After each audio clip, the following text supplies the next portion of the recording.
plusieurs kilomètres pour venir dans ces lieux. Oh Père, nous ne sommes pas venus pour mettre nos noms dans la liste de présence, Seigneur. Mais nous sommes venus en Seigneur pour t'écouter. Père éternel, dispose le cœur de tes enfants ce matin, afin que chacun puisse recevoir une part de la parole que tu as réservée pour lui. Seigneur, oh Père, nous nous abandonnons entre tes saintes mains, Seigneur. Cette terre passera, Seigneur, mais ta parole ne passera jamais.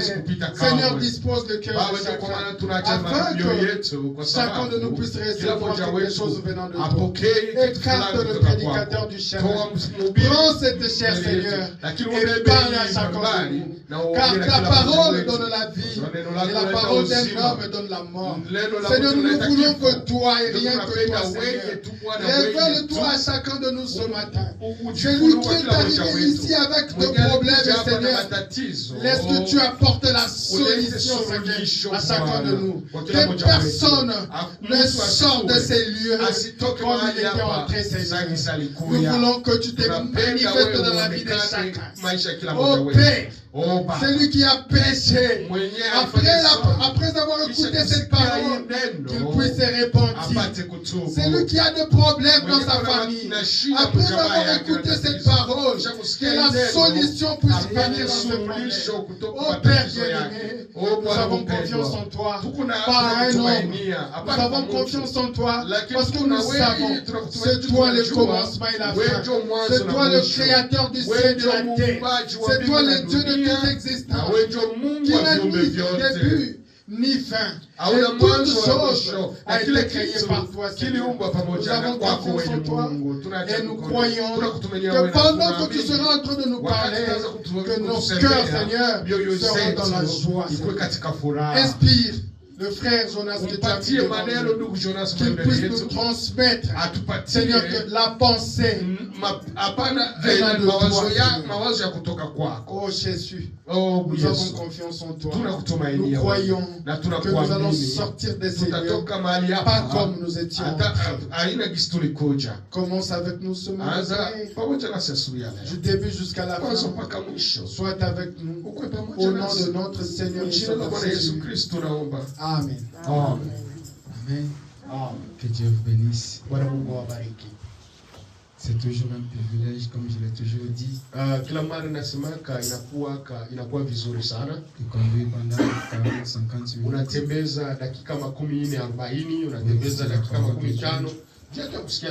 C'est pas donné à tout le monde. C'est donné à ceux qui sont prédestinés. Mais ne venez pas pour quelqu'un qui est venu seulement faire écrire son nom dans une liste. Venez comme quelqu'un qui est venu chercher le salut. Venez comme quelqu'un qui est venu dire que le temps ou la distance que je fais, ça mérite une récompense. Et pour avoir cette récompense, il faut croire aux Saintes Écritures. Si tu ne crois pas aux Saintes Écritures, peu importe les distances que tu peux faire, peu importe les trajets que tu peux faire, peu importe les sacrifices que tu peux faire, mais si tu ne crois pas aux Saintes Écritures, tout le sacrifice est en vain. J'aimerais, alors que nous tous nous croyons aux Saintes Écritures, car les Saintes Écritures, c'est la parole de Christ. Et comme il y a la parole de Christ, je vous invite de vous mettre des pieds. J'aimerais qu'on puisse lire une écriture dans la Bible, qui est la Sainte Écriture de Dieu, avant qu'on puisse entrer dans notre cycle du jour. Écoutez ce que la Bible dit dans le livre de Ecclésiaste. Ecclésiaste 3. Premier verset, nous allons nous limiter seulement au verset 5. Écoutez ce que la Bible dit dans le livre d'Ecclésiaste. Nous debout pour lire la parole de Dieu. Qu'est-ce que Ecclésiaste dit? Alors que ce sont les Saintes Écritures, ce sont des paroles de Christ. Et qu'est-ce que Christ a dit dans le livre d'Ecclésiaste. Ce n'est pas Ecclésiaste qui est en train de parler. Mais ici, c'est Christ qui est en train de parler à toi et à moi ce matin. Écoutez ce que la Bible, qui est la parole de Dieu, qui est en train de parler à travers Ecclésiaste. Lisons, frère. Il y a un temps pour tout, un temps pour toutes choses sous les cieux. Un temps pour naître, un temps pour mourir, un temps pour planter, un temps pour arracher ce qui était planté. Un temps pour tuer, un temps pour guérir, un temps pour abattre, un temps pour battre, un temps pour pleurer, un temps pour rire, un temps pour se lamenter et un temps pour danser, un temps pour lancer les pierres, et un temps pour ramasser des pierres, un temps pour embrasser, et un temps pour s'éloigner dans un embrassement. Amen. Amen. Que les Écritures soient bénies. Ecclésiaste dit il y a un temps pour vivre. Il y a un temps pour mourir. Il y a un temps pour s'aimer. Il y a un temps pour moissonner. Il y a un temps pour chercher. Il y a un temps aussi pour avoir ce que tu as cherché. Il y a un temps pour chercher les enfants. Il y a un temps aussi pour avoir les enfants. Il y a un temps pour toutes choses. La vie d'un homme sur la terre. Il y a un temps pour chaque temps, pour toutes choses à chaque temps. Maintenant, la plus grande chose, de savoir après toutes ces choses-là, qu'est-ce que toi tu réserves à voir après avoir vivre. Et quand tu vas mourir, d'où partira maintenant ton âme? C'est ça la plus grande chose. Ecclésiaste est en train de te demander.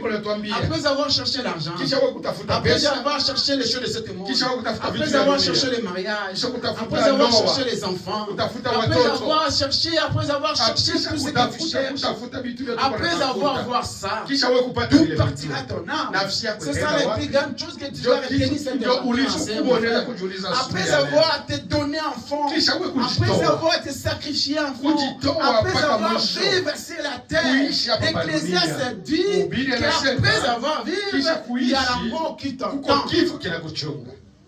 La question est posée. Après toutes ces choses, quand tu vis et tu te résous du monde, et que tu as pris ce que tu avais besoin, tu as résolu du monde, tu as fait tout ce qu'il fallait faire. Après ça, d'où partira ton âme? J'aimerais que ce matin tu puisses réfléchir. Après avoir donné l'énergie pour avoir le bien de cette monde. Après avoir donné l'énergie pour vivre et respirer. Après avoir donné l'énergie pour avoir tout ce que j'ai besoin de maison, de voiture, toutes ces choses, d'où partira mon âme? La plus grande chose pour un enfant de Dieu, c'est de te poser la question qu'après avoir vécu, où partira mon âme? Si tu reconnais là où partira ton âme, tu vas être attaché à la parole de Dieu. Tu vas vivre la parole de Dieu. Tu vas chercher la vie et tu vas chercher aussi Christ. Parce que tu sais qu'après cette vie, il y a une autre vie qui m'attend. Et cette vie, je vivrai éternellement. Mais pour avoir cette vie, que je puisse vivre éternellement, je dois chercher Christ alors que je vis sur cette terre. On ne cherche pas Christ quand on va mourir, mais on cherche Christ quand on est encore vivant. C'est quand on est vivant qu'on doit se rassurer qu'il y a un ciel qui est réservé pour moi. Amen. On ne cherche pas Christ. On ne cherche pas Christ quand on est dans la tombe. Mais on cherche Christ quand on est encore en bonne santé. On ne cherche pas Christ quand on est malade. Mais on cherche Christ quand on mange le foufou, quand on se sent rassasié. Ce n'est pas quand on est malade qu'on va chercher Christ. Ce n'est pas quand on n'arrive plus à marcher qu'on va chercher Christ. Lazare, elle était sûre qu'elle va être ressuscitée parce que quand elle était vivante, elle était proche de Christ. Lazare alijua kama atafufuka kwa sababu wakati alikuwa mzima alikuwa pembeni ya Kristo. Et la famille de Lazare savait que notre fils doit être ressuscité parce que son ami c'était Christ. Qui est ton ami quand tu es encore dans la santé, quand tu es encore fort? Qui est ton ami, ma sœur? Qui est ton ami, mon frère? À qui tu cherches quand tu es encore en force? Lazare, quand il était encore en bonne santé, il cherchait, il était toujours proche de Jésus. Son ami, c'était la parole. Son ami, c'était Jésus-Christ. Il était toujours avec Christ. Il était toujours attaché de Christ. C'est pour cette raison, quand Lazare était mort, sa famille a appelé Jésus. Et Jésus, ton ami est mort. Est-ce que tu peux venir faire quelque chose? Parce que la famille de Lazare, ils étaient sûrs que celui-ci qui fait les miracles, qui est Christ, c'était son ami. Qui est ton ami, ma sœur? Quand tu es encore en santé, quand tu es encore fort, quand tu es encore puissant. Parce que quand tu es en santé, tu es fort, tu es puissant. Tu penses que la vie que tu as t'appartient. Et oui, quand nous sommes en santé, nous oublions que la maladie vient. Nous oublions que la mort est là. Nous oublions que le problème est là. Nous pensons que nous sommes plus forts. Or que tu n'es pas fort, tu es qu'un homme faible. Celui qui est fort, c'est le Seigneur Jésus-Christ. Tu n'es pas fort, mon frère. Arrêtez de penser que tu es fort. Tu n'es pas fort. C'est seulement l'apparence qui te trompe.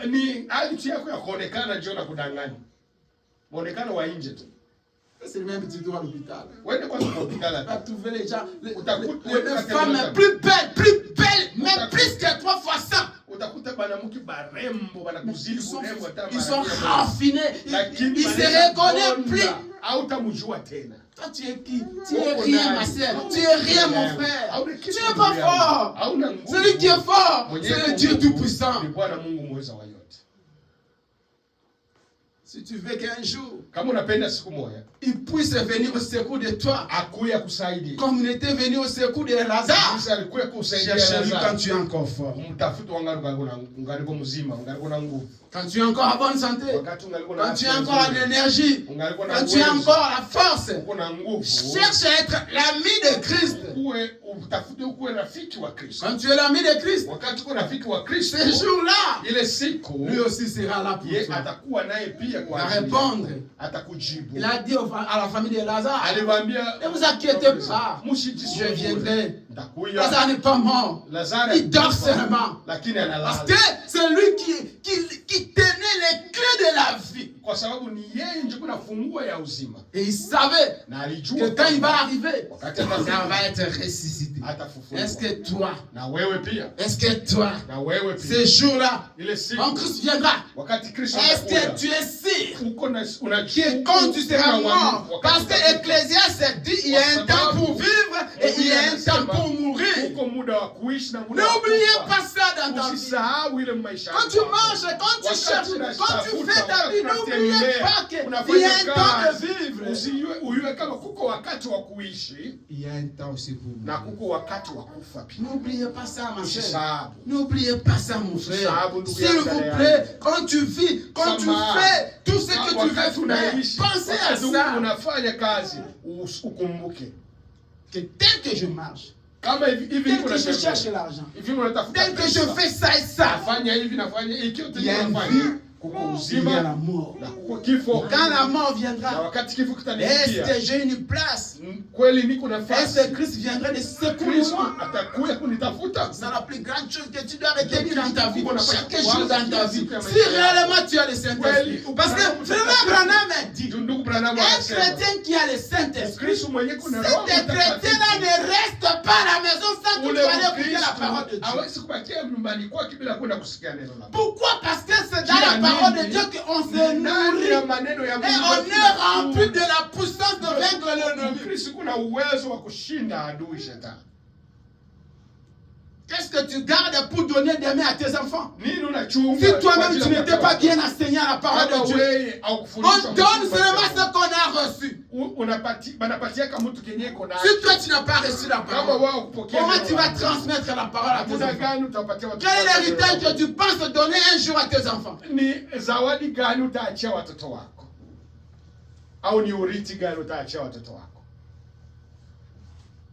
Pense à l'avenir. Pense à ton âme. Pense après cette vie, il y a une autre vie. Et ce n'est pas moi, c'est la Bible, c'est l'Ecclésiaste, c'est en train de nous rappeler qu'il y a un temps de semer, il y a un temps de moissonner, il y a un temps de chercher, il y a un temps de trouver. Chaque chose a un temps.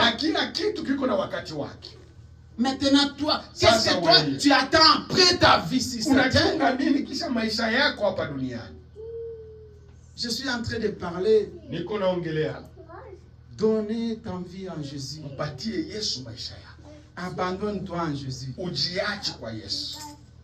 J'aimerais que cette année 2026, frères et sœurs, commencez cette année en donnant ta vie en Jésus. Donnez ta vie en Jésus. Laisse que Dieu Tout-Puissant puisse marcher avec toi.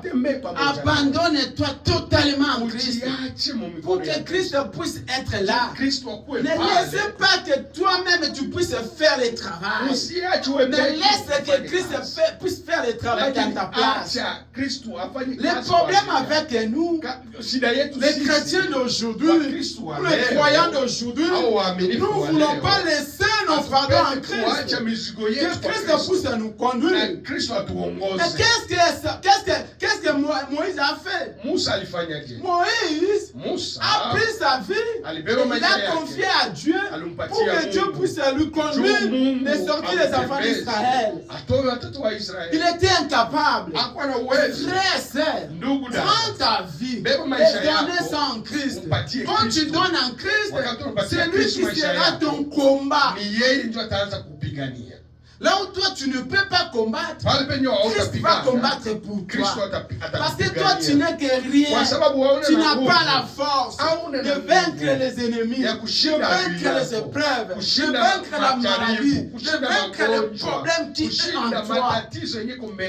Mais il y a un homme qui est disposé. Il s'appelle Christ. Il te demande seulement de prendre tes fardeaux, de prendre tes soucis, de prendre tes problèmes et de lui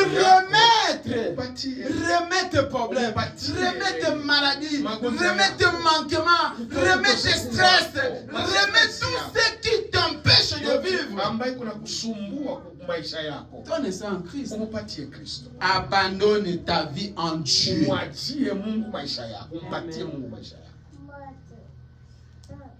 Nous allons lire tout à l'heure.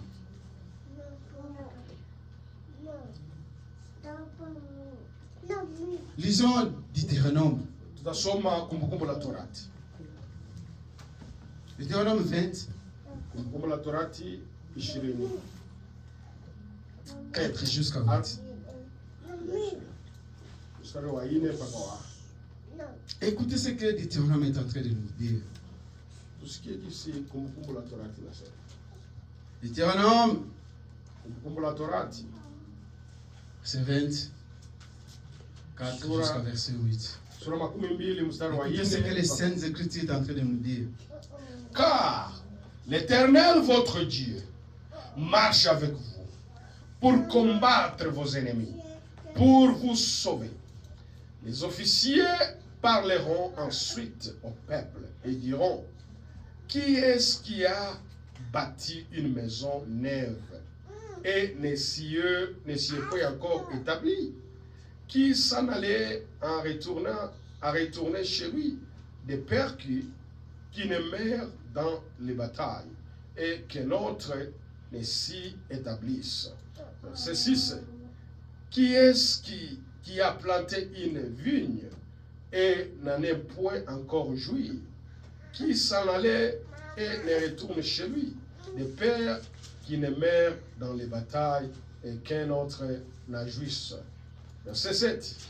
Qui c'est qui a fiancé une femme et ne l'a point encore prise, qui s'en allait et retournait chez lui, des pères qui ne meurent dans la bataille et qu'un autre ne les prenne. Verset 8. Les officiers continueront à parler au peuple et diront qui a peur de manquer de courage, qui s'en allait et retournait chez lui, afin que ses frères ne se découragent pas comme lui. Amen. Amen. L'Éternel dit,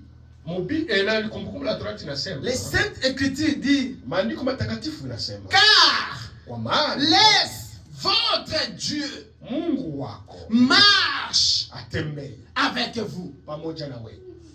Abandonne tes problèmes, tes combats à Dieu.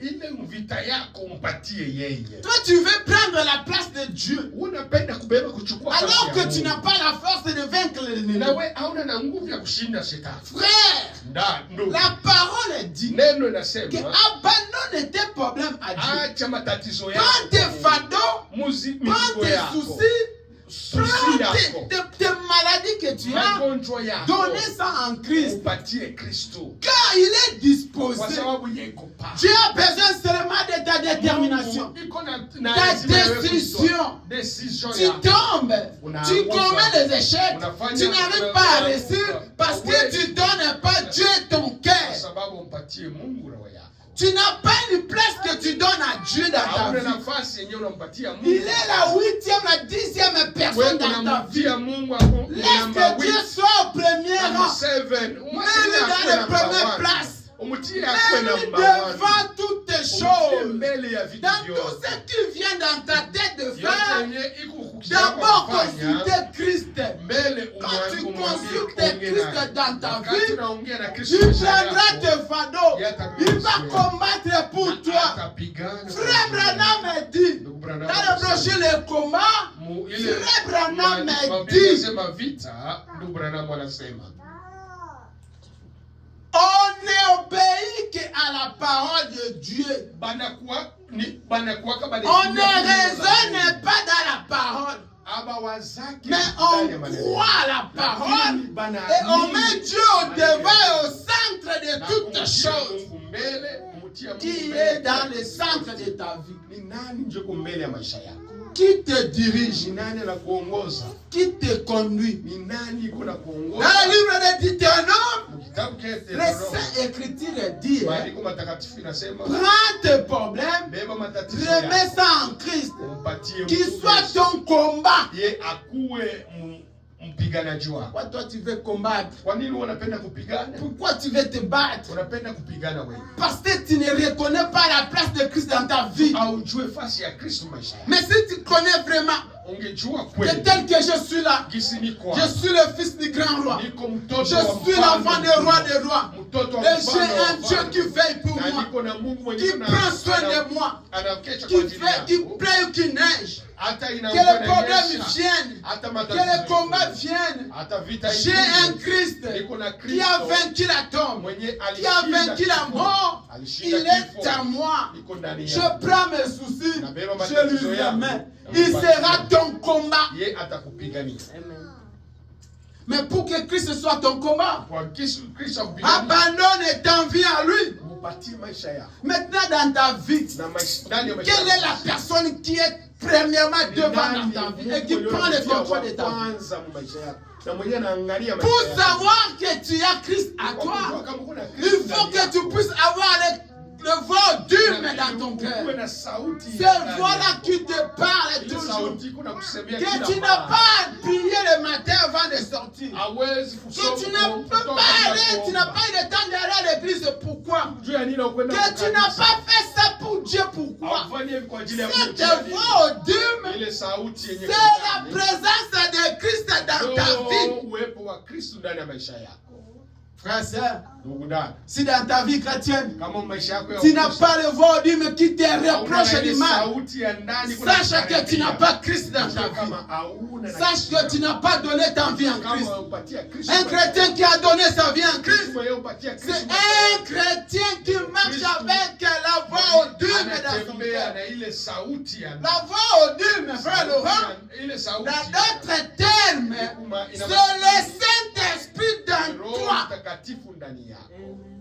Quand le Saint-Esprit est en toi, c'est à ce moment-là que tu vas commencer à sentir le voix d'humain qui commence à te reprocher, qui commence à te parler. C'est ce que tu veux faire là, ce n'est pas la parole de Dieu. Frère, ce que tu fais là, ce n'est pas la parole de Dieu. C'est le chemin que tu veux prendre, ce n'est pas le chemin de Christ.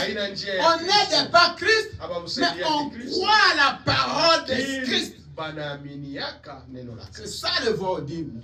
Mais si tu n'as pas cette voix, sache que tu n'as pas le Saint-Esprit. Il faut le chercher. Il faut prier et jeûner.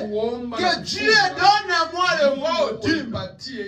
Quand le voix d'humain est en toi, c'est à ce moment-là que Dieu prend le contrôle de ta vie. Ta vie est dirigée maintenant en Christ. Tu t'abandonnes en Jésus.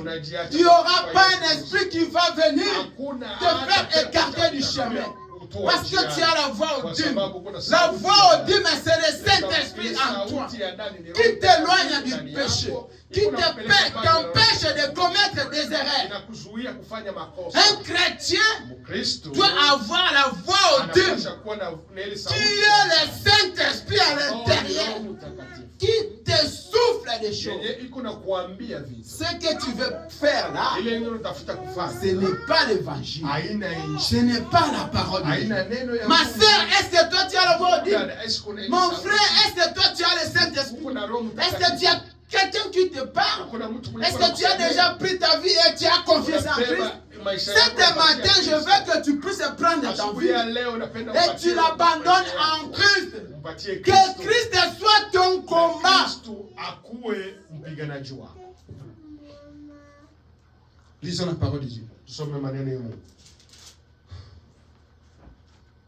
Matthieu 11. Abandonne ta vie tout entière en Christ, en Dieu Tout-Puissant. Quand tu prends ta vie et tu l'abandonnes à Dieu, tu ne seras jamais déçu. Tu ne seras jamais déçu. Quel que soit le problème qui viendra, tu seras rassuré. J'ai pris ma vie, j'ai pris ma jeunesse, j'ai pris tout et je suis tout mon être. Et je l'ai donné ça en Christ. Je n'ai jamais vu un juste être abandonné.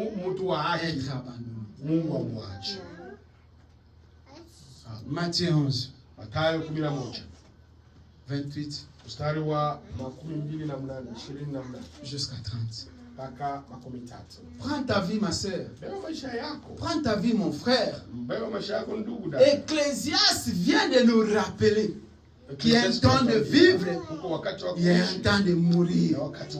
Moi, je vais maintenant te dire, prends ta vie et donne ça en Christ. Quand tu donnes ta vie en Christ, après la mort, il y a une autre vie qui t'attend. Mais pour observer dans cette vie-là, pour avoir cette vie-là, il faut prendre ta vie et la confier en Christ.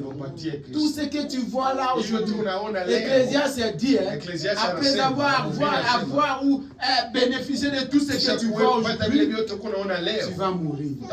Il y a une autre vie qui t'attend. Et là-bas dans la mort, la parole de Dieu dit que les morts en Christ seront ressuscités. Est-ce que toi tu seras ressuscité avec la vie que tu mènes, avec la débauche que tu mènes, avec la convoitise que tu mènes, avec le mensonge que tu mènes, avec l'orgueil que tu as, avec l'arrogance que tu as? Tu penses réellement?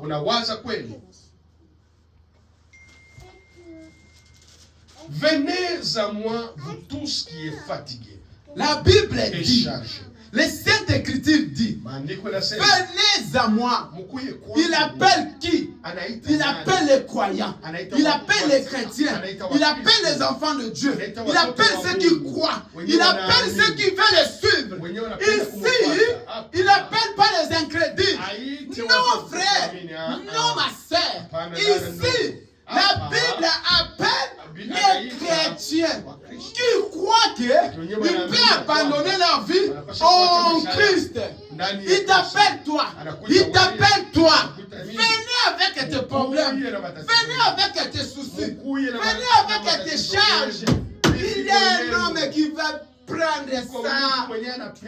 Il va apporter tes charges. Il est disposé. Arrêtez d'apporter tes fardeaux toi-même. Un homme est disposé. Il s'appelle Jésus-Christ. Il est disposé pour prendre tout ce qui te dérange. Il t'appelle. Il n'appelle pas les incrédules. Il n'y a pas la place aux incrédules. Mais il y a la place aux croyants. Il y a la place aux enfants de Dieu. Venez avec tes charges. Continuez, frère.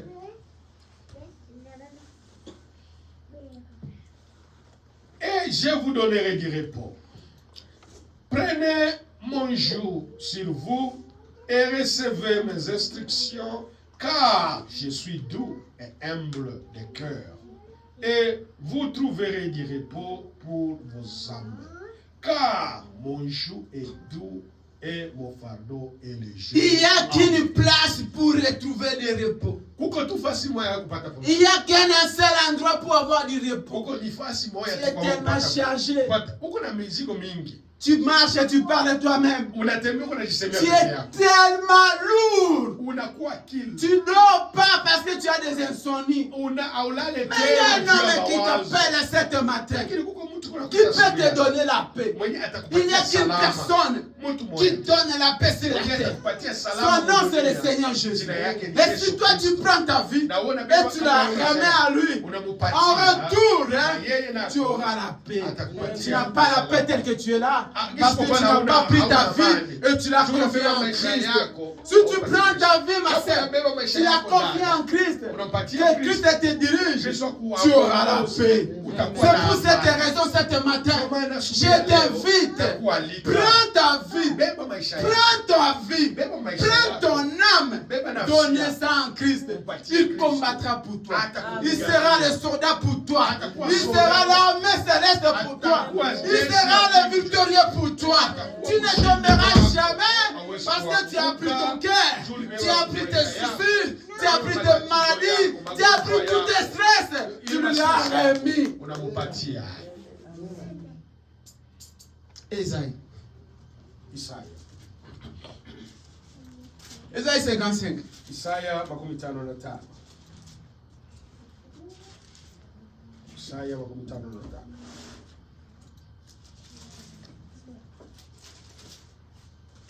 Commencez cette année en train à prendre ta vie et abandonner ça en Christ. C'est la plus grande chose que tu peux faire, ma soeur, mon frère. Depuis quand? Depuis combien des années? Depuis que tu es né, depuis que tu es là, tu cherches à prendre tes soucis, tes problèmes et marcher avec tes familles. Mais tu n'as jamais eu de réponse. Il n'y a qu'un homme. Il est là dispo pour prendre tes soucis, pour prendre tes fardeaux, pour prendre tes maladies, pour prendre tes péchés.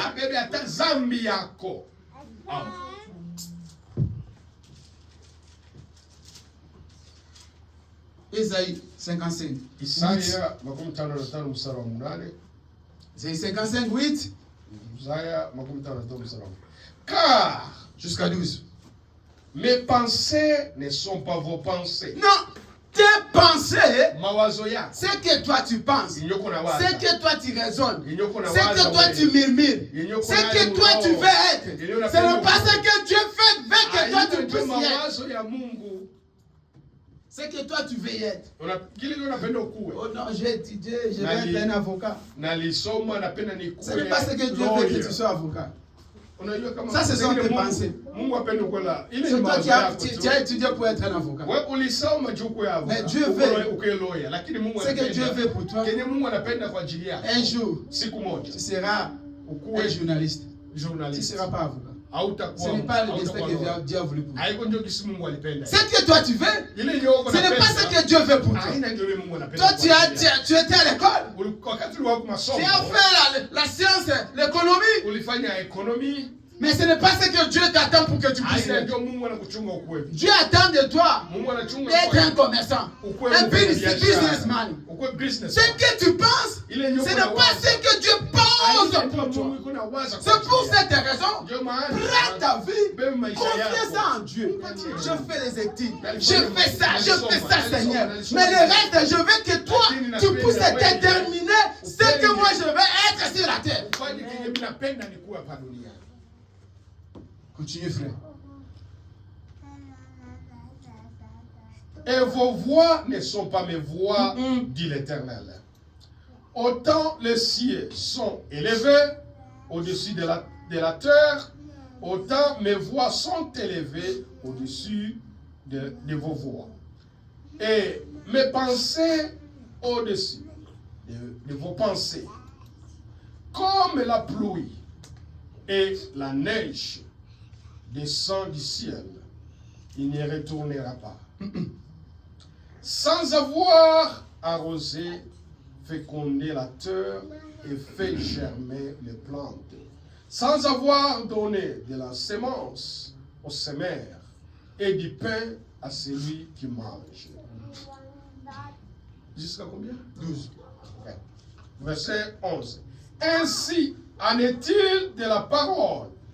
Et en est-il de ma parole qui sort de ma bouche et ne retournera point à moi sans effet, sans avoir exécuté ma volonté et accomplir mes desseins. Amen. Oui. La parole de Dieu, quand il vient, quand il vient, il habite en toi. Il ne retourne pas sans accomplir ce qu'il est venu faire dans ta vie. Quand Dieu vient dans ta vie, quand Dieu promet quelque chose dans ta vie, il ne peut pas retourner sans que cette promesse soit accomplie.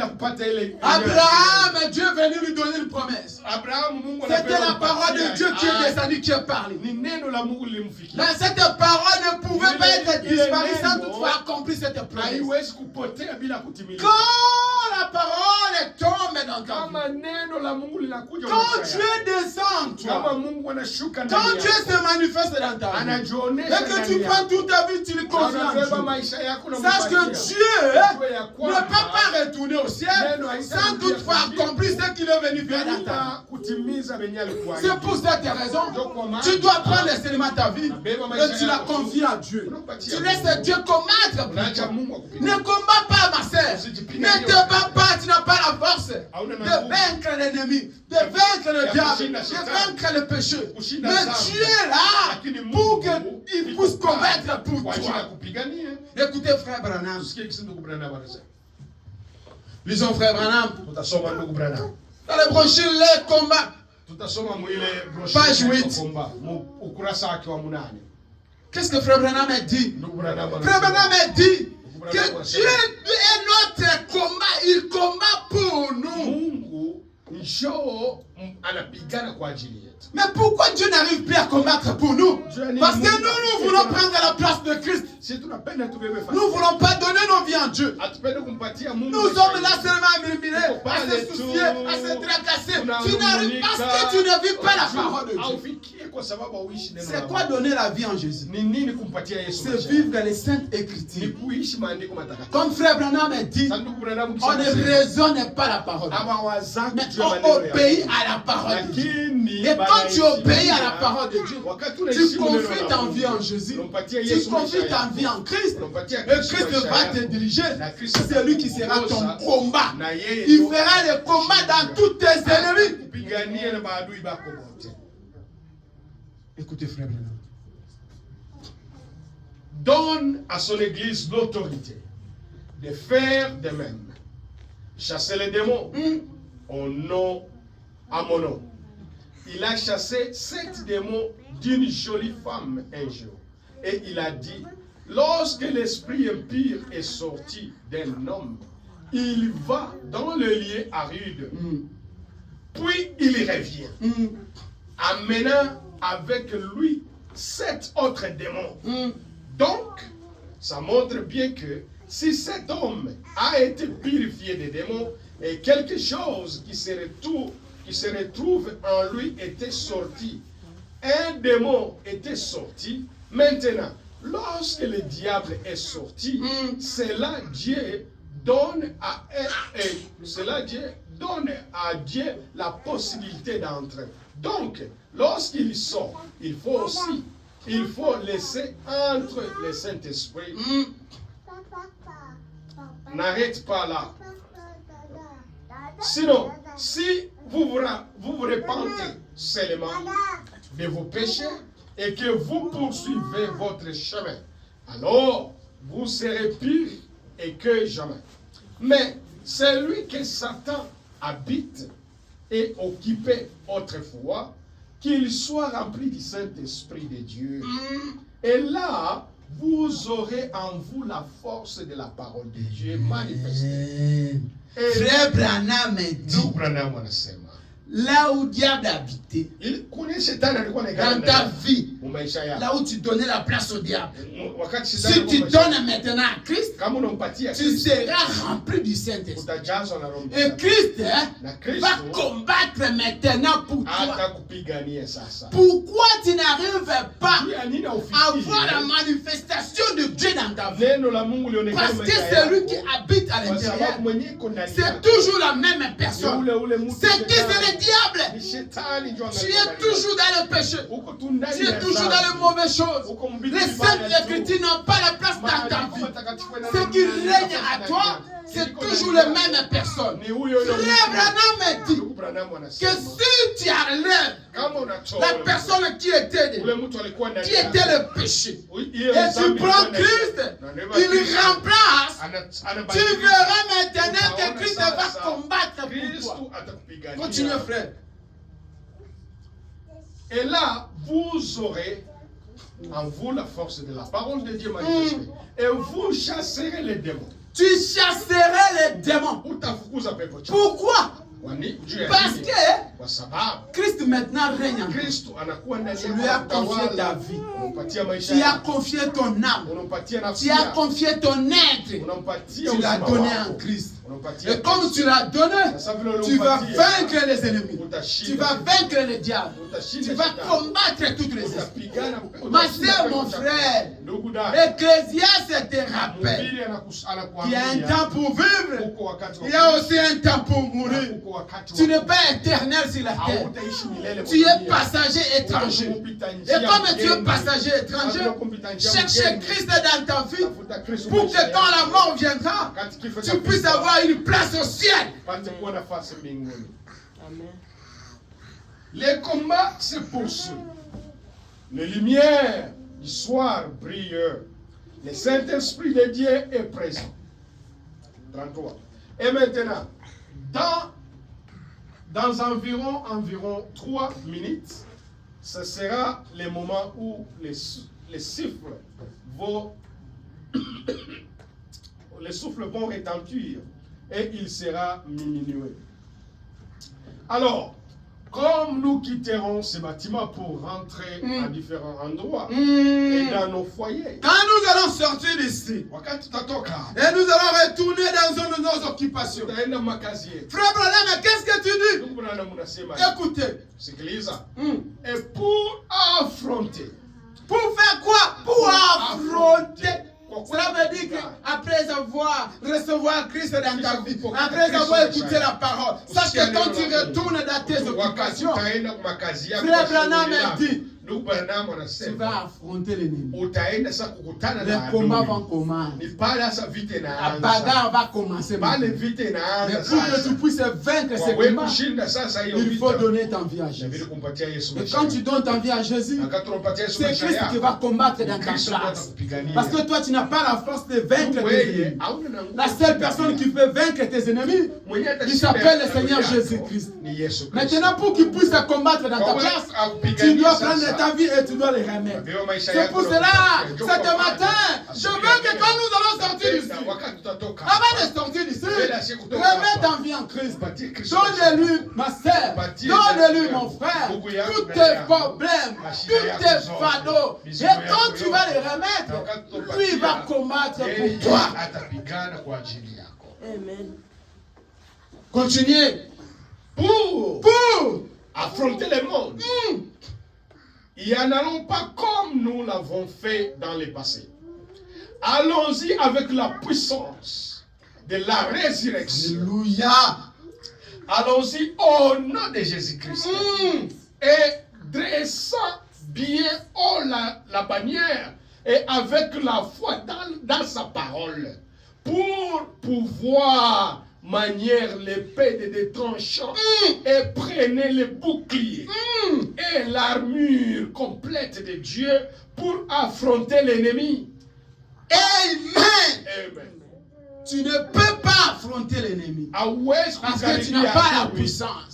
La seule personne qui peut faire cette job, il s'appelle le Seigneur Jésus-Christ. Mais pour qu'il puisse faire cette job pour toi, tu dois te confier à lui. Tu dois t'abandonner à lui.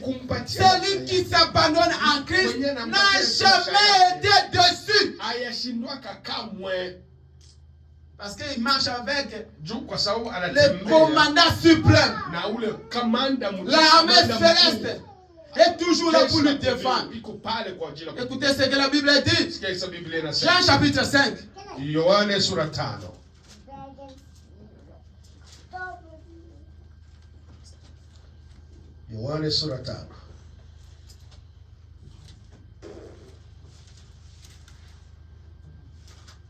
Jean chapitre 5. Verset 19. Jusqu'au verset 25.